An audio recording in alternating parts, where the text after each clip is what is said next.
ಒಂದನೇ ವಾರ್ಡಿನ ಎಸ್ಎಸ್ ಪಾಟೀಲ ನಗರದಲ್ಲಿ ಸಾರ್ವಜನಿಕ ಮಹಿಳಾ ಶೌಚಾಲಯ ಹಾಗೂ ಸಿಸಿ ಕ್ಯಾಮೆರಾ ಅಳವಡಿಸಬೇಕೆಂದು ಆಗ್ರಹಿಸಿದರು. ಗದಗ ಜಿಲ್ಲೆಯ ಮುಂಡರಗಿ ಪಟ್ಟಣದ ಒಂದನೇ ವಾರ್ಡಿನ ಎಸ್ಎಸ್ ಪಾಟೀಲ ನಗರ ನಿರ್ಮಾಣಗೊಂಡು 25 ವರ್ಷ ಕಳೆದರೂ ಯಾವುದೇ ರೀತಿಯ ಮಹಿಳಾ ಸಾರ್ವಜನಿಕ ಶೌಚಾಲಯ ನಿರ್ಮಾಣಗೊಂಡಿಲ್ಲ. ಹೀಗಾಗಿ ಮಹಿಳೆಯರು ಪರದಾಡುವ ಪರಿಸ್ಥಿತಿ ಇದ್ದು ಹಾಗೂ ಸಿಸಿ ಕ್ಯಾಮೆರಾ ಅಳವಡಿಕೆ ಮಾಡಬೇಕು. ಯಾಕೆಂದರೆ ದಿನೇ ದಿನೇ ಹೆಚ್ಚು ಕಳ್ಳತನ ಪ್ರಕರಣಗಳು ಆಗುತ್ತಿರುವುದರಿಂದ ಕಳ್ಳತನ ಮಾಡಿದವರನ್ನು ಪತ್ತೆ ಹಚ್ಚಲು ತೊಂದರೆಯಾಗಿದ್ದು, ಕೂಡಲೇ ಮುಂಡರಗಿ ಪಟ್ಟಣದ ಒಂದನೇ ವಾರ್ಡಿನ ಎಸ್ಎಸ್ ಪಾಟೀಲ ನಗರದಲ್ಲಿ ಅನೇಕ ಮೂಲಭೂತ ಸೌಲಭ್ಯಗಳು ವಂಚಿತಗೊಂಡಿದ್ದು, ಕೂಡಲೇ ತಾವುಗಳು ಎಸ್ಎಸ್ ಪಾಟೀಲ ನಗರ ಒಂದನೇ ವಾರ್ಡಿಗೆ ಹಾಗೂ ಸಾರ್ವಜನಿಕರಿಗೆ ಬೇಕಾದ ಮೂಲಭೂತ ಸೌಲಭ್ಯಗಳನ್ನು ಒದಗಿಸಿಕೊಡಬೇಕು. ಇದಕ್ಕೆ ಸಂಬಂಧಪಟ್ಟ ಅಧಿಕಾರಿಗಳೊಂದಿಗೆ ಚರ್ಚಿಸಿ ಅನೇಕ ಸೌಲಭ್ಯ ವಂಚಿತ ಎಸ್ಎಸ್ ಪಾಟೀಲ ನಗರದ ಜನತೆಗೆ ನ್ಯಾಯ ಒದಗಿಸಬೇಕೆಂದು ಗದಗ ಜಿಲ್ಲಾ ಯುವ ಘಟಕದ ಅಧ್ಯಕ್ಷರು ಮಂಜುನಾಥ ಕಟ್ಟಿಮನಿ ಅವರು ಆಗ್ರಹಿಸಿ ಮುಂಡರಗಿ ತಾಲೂಕು ದಂಡಾಧಿಕಾರಿಗಳು ಮನವಿ ಸಲ್ಲಿಸಿದರು. ವರದಿ ಅರ್ಜುನ ಹೊಸಮನಿ, NKS TV4 ಮುಂಡರಗಿ.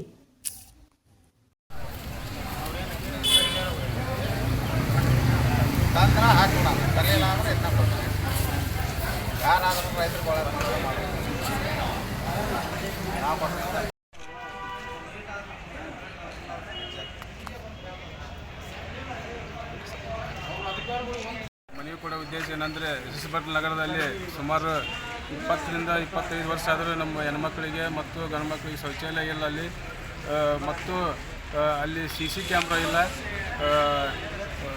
ಯಾಕಂದರೆ ದಿನ ದಿನ ಕಳ್ಳತನ ಜಾಸ್ತಿ ಆಗ್ತಾ ಇದ್ದಿದ್ರೆ, ಈಗ ನೋಡ್ರಿ CC ಕ್ಯಾಮ್ರಾ ಇದ್ದಿದ್ರೆ ಮೊನ್ನೆ ಕಳ್ಳತನ ಆಗಿದ್ದವರು ಈಗ ಆಗಲಿ ಸಿಗ್ತಿದ್ರು, ಅವರು ಇವತ್ತಿಗೆ ಸಿಕ್ಕಿಲ್ಲ. ಅವರು ಈಗ ಆದ್ಬಿಟ್ಟು ನಾವು ಅದ್ರ ಬಗ್ಗೆ ಕ್ರಮ ತಗೋಬಿಟ್ಟು ಮುಂದೆ ಆಲೋಚನೆ ಪ್ರಕಾರ ನಾವು ಈಗ ಎಚ್ಚರಿಕೆ ತಗೋಬೇಕು. ಕೂಡಲೇ ಅಲ್ಲಿ CC ಕ್ಯಾಮ್ರಾ ಆಗಬೇಕು.